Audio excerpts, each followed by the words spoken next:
মই আপোনালোকৰ কাৰণে যেটো যোগাসনা লৈ আহিছো হেতুৰ নাম হল দণ্ডাসনা আৰু ইয়াক ষ্টাফ পোজ বুলি কয় এইটো আসনা কৰিলে আপোনালোকৰ বেক ষ্ট্ৰেইট হ'ব আৰু লগতে ইয়াতে যদি আপোনালোকৰ লুজ মাসল আছে হেয়া টাইট হ'ব বলক তুমি ভিডিওটো চাই লও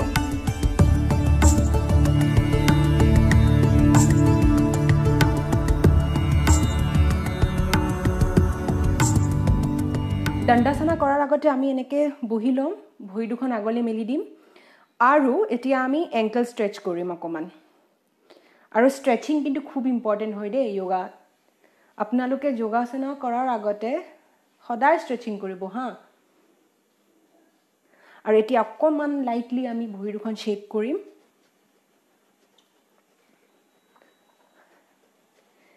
এতিয়া মই আপোনালোকক দণ্ডাসনা কৰি দেখুৱাম তাৰ কাৰণে আপোনালোকে হাতৰ তলুৱা দুখন হিপছৰ ওচৰত থব ষ্ট্ৰেইট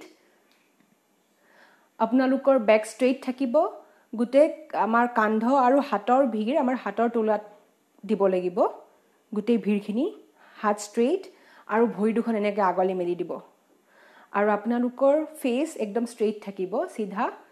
আৰু যেতিয়া আমি উখাটো লম তেতিয়া আমাৰ ভৰিৰ তলুৱা দুখন গাৰ ওচৰলে এনেকৈ লৈ আহিম ফোৰ্সফুলি টাইটলি মানে আৰু যেতিয়া আমি উখাটো এৰিম তেতিয়া ভৰিৰ তলুৱা দুখন আগলে লৈ যাম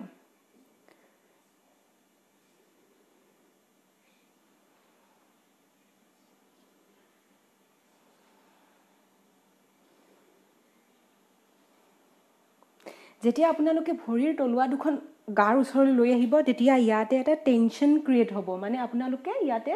এটা প্ৰেছাৰ ফিল কৰিব ইয়াতে আৰু বেক সাইড হেমষ্ট্ৰিংত সো হেয়া বহুতে বেনিফিশিয়াল হয় সো নিশ্চয় আপোনালোকে গম পালে কেনেকৈ কৰিব লাগে এতিয়া মই আপোনালোকক দণ্ডাসনাৰ যিবোৰ লাভ হয় হেয়া ক'ব ওলাইছো দণ্ডাসনা কৰিলে আপোনালোকৰ বেক মাসল খুব ষ্ট্ৰং হ'ব কাৰণ নৰমালি কি হয় আমি যেতিয়া এনেকৈ কাৰ্ভ হৈ বহু তেতিয়া আমি পেইন ফিল কৰো কিন্তু দণ্ডাসনাত বহিলে আপোনালোকৰ এই পেইন নাইকিয়া হ'ব সো ষ্ট্ৰেইটলি বহা কৰক আৰু দণ্ডাসনাত আমাৰ এই হেমষ্ট্ৰিং আৰু থাই মাসলত এটা খুব বঢ়িয়া ষ্ট্ৰেচ আমি ফিল কৰো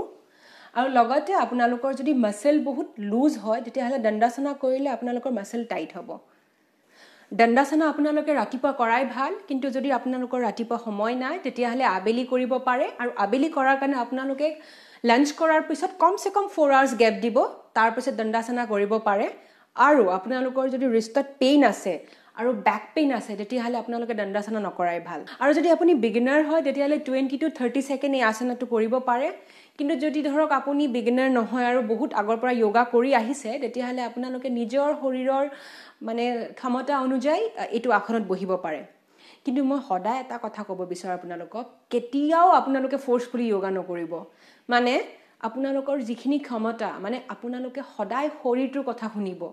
যিমানখিনি ক্ষমতা সেইখিনি সময়হে আপোনালোকে যোগা কৰক কেতিয়াও ফোৰ্সফুলি বুলে মই নহয় আজি মই 5 মিনিট নহয় 10 মিনিট কৰিম হেয়া নকৰিব দেই কাৰণ প্ৰেক্টিস কৰি থাকিলে নিশ্চয় আপোনালোকৰ টাইম যেটো আপোনাৰ কৰাৰ কেপাসিটি আছে হেয়া বাঢ়িব কিন্তু কেতিয়াও আপোনালোকে ফোৰ্স নকৰিব আৰু মই আপোনালোকক আজি যেটো কাম দিম হেয়া হল আপোনালোকে কমসে কম 5টা যোগাসনাৰ নাম কমেন্ট সেকশনত গৈ লিখিব লাগিব যি কিটা আপোনালোকে শিকিব বিচাৰে আৰু মই নতুন নতুন ভিডিও লৈ আপোনালোকৰ মাজলৈ আহিম তেন্তে আজিলৈ আহিছো আপোনালোকলে সুস্বাস্থ্য শান্তি আৰু সমৃদ্ধি মোৰ ফালৰ পৰা ডেইলি যোগা প্ৰেক্টিস কৰক stay happy stay healthy love you all